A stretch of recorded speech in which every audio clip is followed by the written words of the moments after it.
So, David, welcome. And the big question is, having missed a lot of 2013, you're back racing, you're working your way back to full fitness. How fit do you think you are right now, ready to race tomorrow?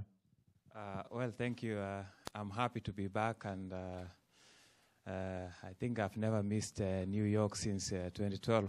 So every year I've been here, and that's a great thing.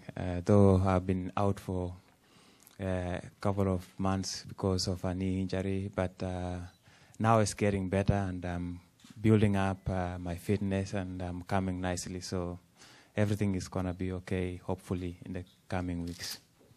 Now, it's a non-championship year at the Olympic and world level, but you've been selected this week by the Kenyan team for the Commonwealth Games in Glasgow in 6 weeks' time. And that wasn't extended to Asbel Kiprop, the world champion in the 1,500 metres. So your national federation have shown faith with you. Do you feel like tomorrow is the first opportunity in the countdown to a championship for you to show you're still the man, you're still number one, still the one to beat?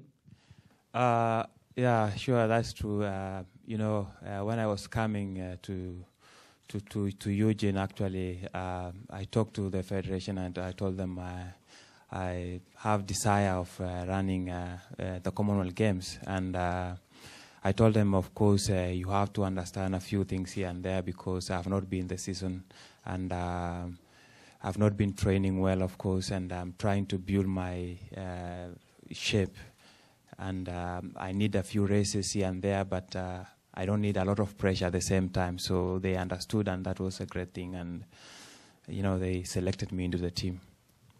When you won your Olympic title, you set a world record. You ran it from the front. They were the 8 quickest place positions of all time in any 800-metre race ever. When you look back on that race, what do you remember of it? Is it a blur? Is it very distinct? What do you remember from your Olympic triumph? Wow. Actually, that was my greatest moment in my career. And, my father was also a silver medal in Olympic 1968. And I was dreaming, of course, to be in one of the Olympic and do something special for us and for our family, for our country. And when that moment came, it was a great race. And I ran that race courageously, of course, leading all the way, from the gun to tape. And wow, I didn't want to take an easy race. I wanted to make it tough. And it was a great race. Everybody in the race ran very well. And I think not only me, but the whole field was really great. And that's how even after the race, I really congratulated all of them because it was like a teamwork that we did that day. But it was a great race. And it's a loaded Diamond League field. By the way, this is my last question, so if you have questions, put your hands up and I'll bring the microphone to you after this. It's a loaded field tomorrow. It's not an easy one. What's reasonable for us to expect from you in New York, a favourite track of yours? I love this meet, and this is where I ran my fastest American time. And, still, I'm building up, of course. I had my fast race in Eugene, in which I ran 1:44. Of course, I was expecting something like that. But probably tomorrow, I'll say I'm expecting to do probably 1:43 or better than that. And I think that will be the step to take. And because I want to move, just step by step, coming in slowly and making things stable. Well, the good news is that even though it's a monsoon outside, Mark Wetmore has ordered the weather and it's good conditions forecast for tomorrow. Okay, questions from you. If you raise your hand, I'll come to you, or if you need the microphone. Over there. Okay, here. Okay. Eugene seemed like it was a bit of a disappointment. Was that a disappointment, or are you right on track where you think you should be? Yeah, I know I started with a very strong field, but the important thing for me was just to be back and to be in competition. And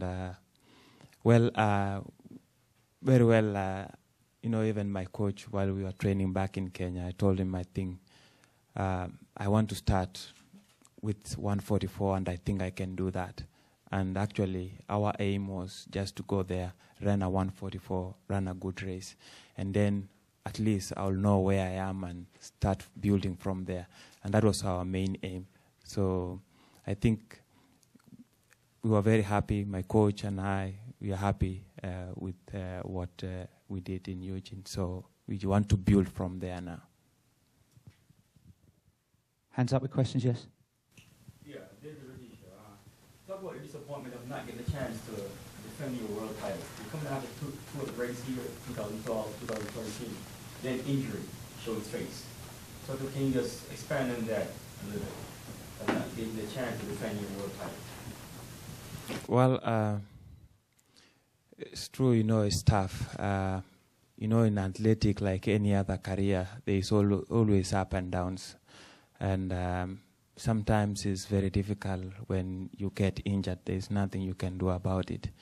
And it was a tough year for me, of course, not to be in competition, not even training, and, coming out of that psychologically, physically. It was a tough year, but I was trying also my best, and there's nothing better I could do, because I wasn't able, even to do my training. So, it was great, and, it's part of life in athletic, and, I had to cheer my friends and my colleague, competing out there, and in fact, even got a chance to be in Russia, and it was a great experience. So how do you treat this year going into, it's a non-championship year. The motivation, is it any different than if it was like a championship year? I mean, other than Commonwealth Games, there's no World and there's no Olympics. Well, but there is Commonwealth Games, and it's also, I'd say it's just like any other championships, because the athletes, we sometimes compete out there, the same we are competing everywhere around the world. And, it's going to be an experience for me also, because this is the first time to be in the Commonwealth Games, and of course, also coming from the injury will be also a good build-up toward next year World Championships and 2016 Rio.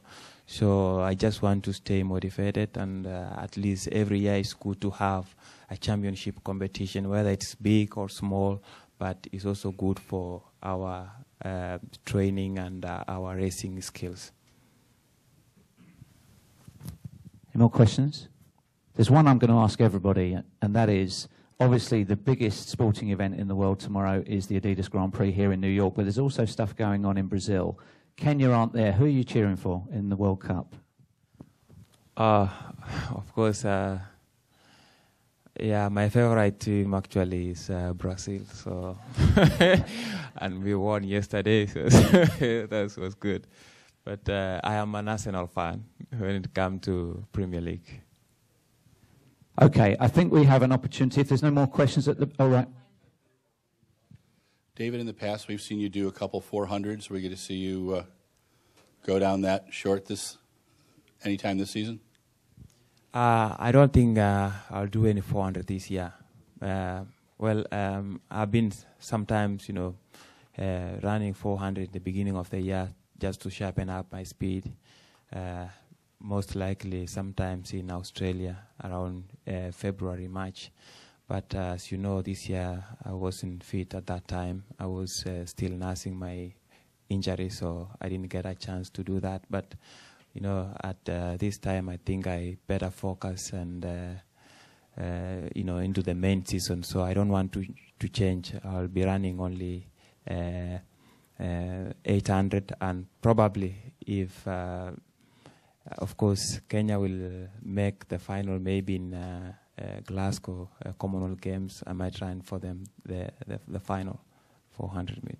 Would you like to run the relay? Is that something that you enjoy doing? That's true. So we've talked about shorter distances in the next couple of years. Will you see you dabble with the mile, or are you going to stay with the 800? Stay focused there for the next few years. We have been having actually idea of running 1,000 meter. I was to try the first time in 2012 in Ostrava, but it didn't happen again because of the focus and that I had before the Olympics. I said, I don't want to try something strange or something I've never done before. It might interfere with my rhythm of 800 meters. But I think in the future we are looking forward to do 1,000 and probably see how it goes. Yes, gentleman here in the check shirt in the red. Go ahead. So you talk about wanting to run 1:43 in this race. What have you done differently in the last 2 weeks since the pre-qualifying classic to try and get there? Yeah, sure. I've been, after pre, I went back to Germany, Tübingen, where normally we are based while in Europe. And I've been doing quite a good long run.